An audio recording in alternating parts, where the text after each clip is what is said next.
What up, it's your boy Mike Knox, and I'm here right now with hip hop since 1987. Shout my hip hop since 1987, niggas. Hip hop since 1987.com.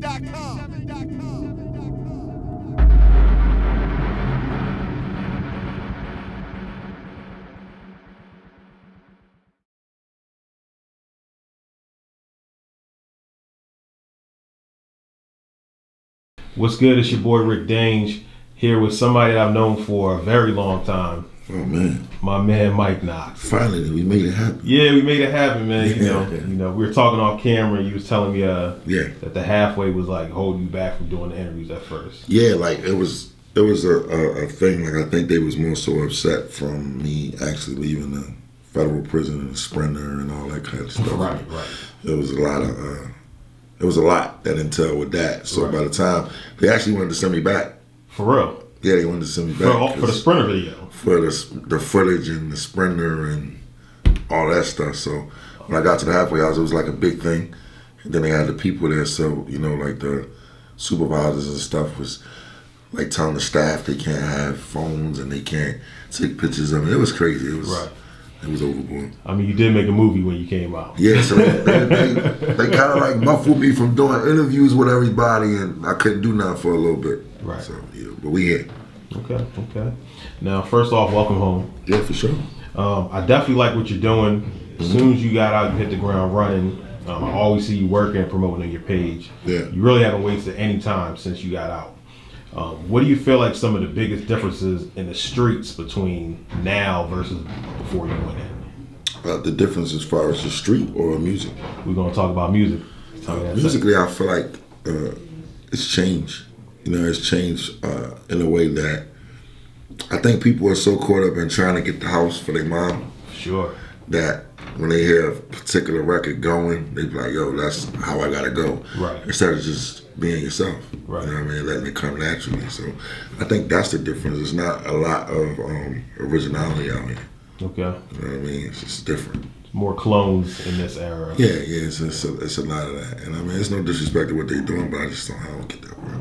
Okay. Now you're back in Philadelphia. How do you feel like Philadelphia has changed since then versus now? A lot of different condos. You know, it's a lot of different things open up. A lot of youngins that, you know, I used to see running around growing up. They doing them. And, you know what it is. You know what you get when you're in Philly. You know how it come. You know what I mean?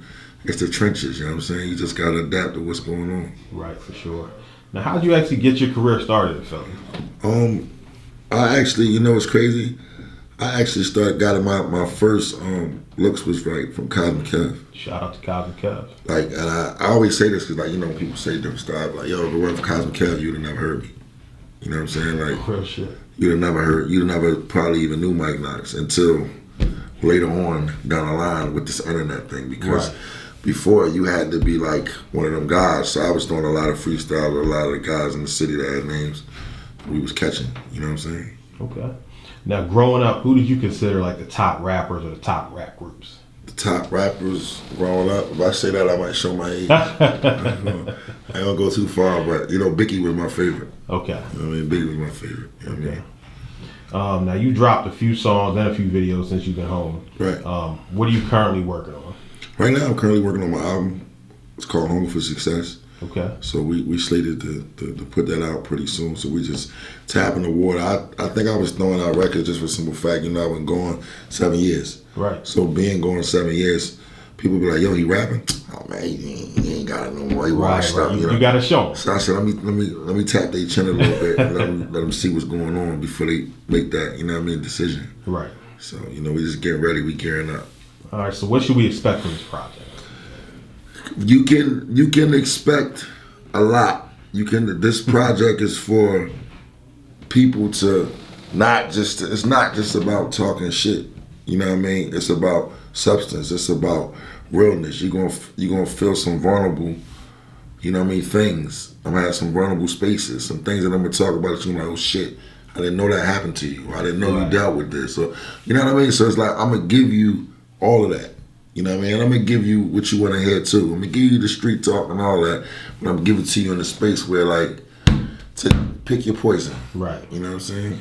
Can you tell us anything about the project from like production or features? Yeah, as far as production, man, crazy. I got Shiz Beats. That's like my, that's my man right there. I got Shiz Beats on there. He did Creepin' Low. Okay. Back in the day, everybody know that record. Yeah, for sure. Who don't know that record? I got Don Will. Man, it's so many different producers on there, man. My man Big Yacht from Jersey, he produced like 5, 6 joints.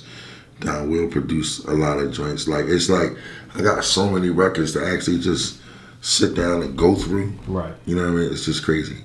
Okay. Yeah. Now, before, everybody's goal was just to get a record deal, get some money. Yeah. Everybody still wants to get money, but what's your goal with music this go around? I think my goal with music this go around really is first to get the album off. And, Okay.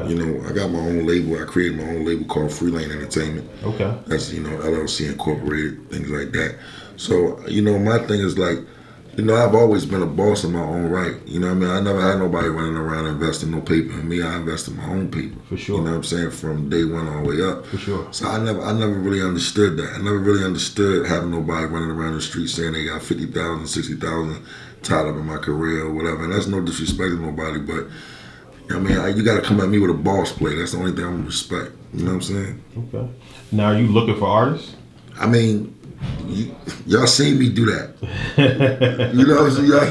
Y'all see how that shit worked out. Nah, but I mean, I'm always like gauging different people.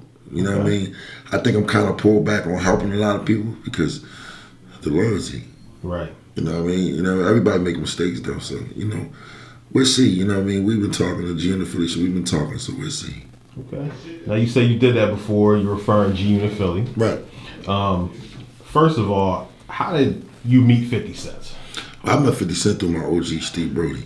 Okay. They're very good friends, and he like, yo, I want to introduce you to my man, and he took me to him, and we just actually connected. And it was like really more so, me and Tony Yayo connected first. Okay. Like that's my brother, and me and Yayo got really tight, you know what I mean? And then it just became like a domino effect. I was just taken in as family, you know what I mean? Over the years and time, we just built so much of a brother relationship. Okay. So it's like, all of them is like on speed dial for whatever with me. You know what I'm saying? So how exactly did the G Unit Philly thing come together?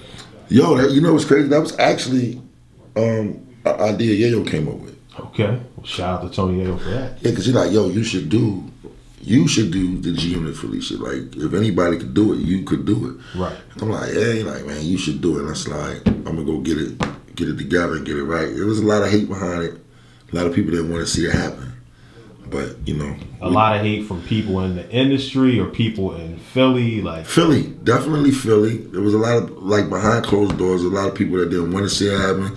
There's a lot of people making phone calls to see if it was really happening. Okay. It was a lot going on, man. And I do commend them guys like Khaled, Vegas, and Trump, because they did withstand a lot of the hate with me. For sure. You know what I mean? Okay. They stood with me through the actual hate. I think in time we just had our little differences. It was because I'm the big brother. I'm the oldest out of everybody. So It was the big brother, little brothers thing.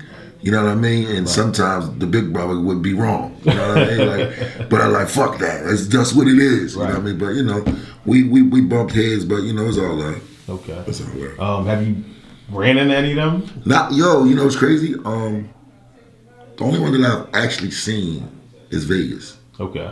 He came out to the Marvin video shoot. He came out and kicked it with me. Trump, we talked multiple times. Okay. You know what I mean? Me and Khaled talked a few times too.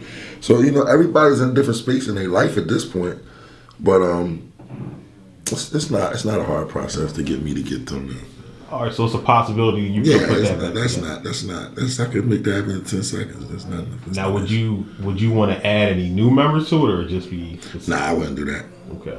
That wouldn't be fair to what we did. Right. You know what I'm saying? I wouldn't do that. Like, if I couldn't do it with just them, I won't do it. Okay. You know what I mean? Shout my hip hop since 1987, niggas. Hip hop since 1987.com.